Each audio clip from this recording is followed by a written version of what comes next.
Welcome to Mailbag.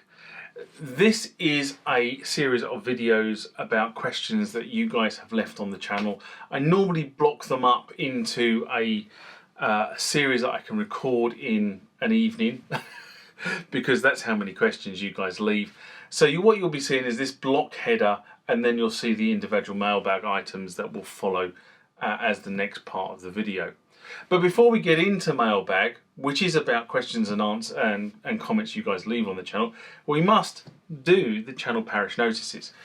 And if you like videos about legacy tech, musical instruments, EDM, anything like that, hit the subscribe icon, because that's what this channel's all about. If you want to be notified when such videos hit the channel, it's the bell icon. Save yourself some time, hit both together. If you like the contents of the video, please give it a thumbs up. And also, I love you guys leaving comments on the videos down below. I read them, I comment on them, and sometimes you even give me ideas for future videos, which is really great stuff. It also allows other people to comment on something you've raised against a topic that was discussed in the video. Really, really good stuff. Also down there, Facebook and Instagram. Becoming more and more popular with you guys. A lot more of you are talking to me on those channels. Keep it up. It's probably the channel I'll respond to you most quickly on, because it's the channel in my pocket, as in it's on my phone. But please follow me on those particular platforms, and you'll see the normal channel shenanigans. And finally, down there is the important one. For less than the price of a cup of coffee, you can support the good work that this channel does towards EDM and legacy synthesizers. And now back to this video. Okay, the next one comes from RKIC, I think it's Rick, and it's in response to, I haven't written down what it's in response to actually. Oh, bad me, slap on wrist. Hi my friend, I'm still a bit confused with the MX-1. In another post you showed it how it can be properly powered boutique modules and receive audio. I was wondering if they work, however, if they are running on batteries, or do they not work at all with this mixer? Many thanks and keep up the good work, Rick. Oh God, MX-1 power. Oh God, it's this is going to sound a little bit technical as a response, but I have so many questions and comments about the MX-1 of the boutiques, and I only pick a certain set of those that actually come on mailbag. But this was a good one, and I thought this was probably worthwhile. So this answer is going to sound a little bit technical, but bear with me. So the MX-1 has 4 USB inputs, but only one of these is powered, and that's input number 3. The MX-1 has a transformer that can supply 2000 milliamps or 2 amps. Okay, Roland have rated the unit as 1700 milliamps, which leaves a surplus of 300 milliamps of power between what can be supplied by the transformer and the maximum requirement of the MX-1. Most boutique devices are rated at 500 milliamps, so it doesn't take a genius to work out that there's not enough power there if the boutique is pulling all 500 milliamps. Now, not all of them do pull 500 milliamps, okay, so just bear in mind, but they are rated at 500 milliamps. So as you can see, simple maths, the boutique device will always require more milliamps than the MX-1 can supply. If you put batteries into the boutique devices, you can plug them into the USB ports and then bypass the audio from the unit through the MX-1. Okay, so that makes sense. So you can put the audio through to the MX-1. There is another option, and this was sort of told to me by Gary from the Death Beats. So plug Gary Death Beats. Go over and look at their channel. We'll leave a link below. But effectively, you can run power splitter cables that will allow you to power all of the boutiques up individually and send the data through to the MX-1, okay? And you do effectively this by doing, you buy a splitter per boutique, and I will leave the links to the brands down below. You effectively power source anything that supplies over 1 amp will do the trick.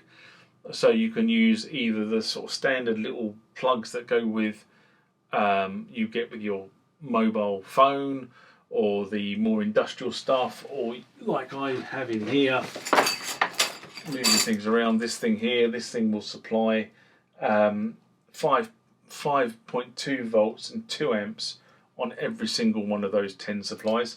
Okay, so it's fairly well industrial, that one. Can't remember where I bought that from. I think it actually was one of the Indiegogo things, which I thought was a good idea at the time, and it is a good idea. I've used it so many times. But it means I can have all the boutiques powered up individually on that, and it just has power to spare. Anyway, so you look at something like that, and you also need, to make this happen, you need USB to USB cables. So a USB-A to USB-A cables, not the standard USB cable, which is an A to a B socket. Okay, it's got to be an A to an A socket. Anyway, I'll leave the details of everything down below this. And I thought that I'd undertaken this video, and it turns out I haven't, so I will try to actually make that video. I've made a video that's kind of close to it. I've done videos on Powergonomics, and that was what the video was called, Powergonomics. And again, I'll leave a link to that video down below this one, so you can go and see kind of what the problem is. But it is a standard problem that I don't think Roland ever really thought about. When they brought out the MX-1, they were really looking at the TB3. Okay, so you powered the TB3 from the MX-1 by putting it into port 3. And that works fine because the TB3 doesn't draw that much. The boutiques are a different power concept. And the only one of that range, which is not really a boutique, but it is in the same form factor, was the SE01. And that had a separate power supply. And I thought, genius, Roland have finally got the message. And then they started producing more boutiques with no independent power supply. Okay. C'est la vie. What do we know? We're just poor musicians. Now, I've said before, I love the fact that you guys leave comments on the channel. It's one of the things I really do. I really enjoy reading through your comments. And this next question comes from Sherman Chow. And I think that name is brilliant for various reasons. In response to exploring the Roland JX-8P, a video I did in May 2021. And Sherman says, you can also detune when in unison mode. Whether it's flashing or not, you hit the master tune button. I think you can detune plus or minus 25 cents. Pretty useful. So when he's talking about 25 cents, he's talking about 25 points, which would probably be semitones, I would imagine. Anyway. Very, very interesting. I didn't have the JX-8P for long enough to actually really get into trying to detune and do stuff like that. It's a shame, but you know, when you borrow something from somebody, you know, you have to be mindful it's not your synthesizer and you have to give it back at some point. And in this particular case, unfortunately, the owner sold the synth, so I had to give it back so he could then give it to the new owner. But from what I can see, in Unison mode, you can detune both the bass layer and the layered sound are detuned. What I couldn't see is the fact whether you could actually detune the bass layer away from the layered sound. If I'm reading this correctly, it was both the layered and the bass were detuned over an octave. It would have been more interesting if you could detune the bass and the layer separately, but I didn't see that you could do that, which is a bit of a shame because that would have been a nice feature. Unison mode is a nice feature, it gives you a fatter sound, but the fact that you can't spread that sound and slightly detune the elements of it, okay, you know, where it was, 85, fair enough, but it would have been a nice feature. Maybe it's something they put into the JX-10 that has various firmware updates for it.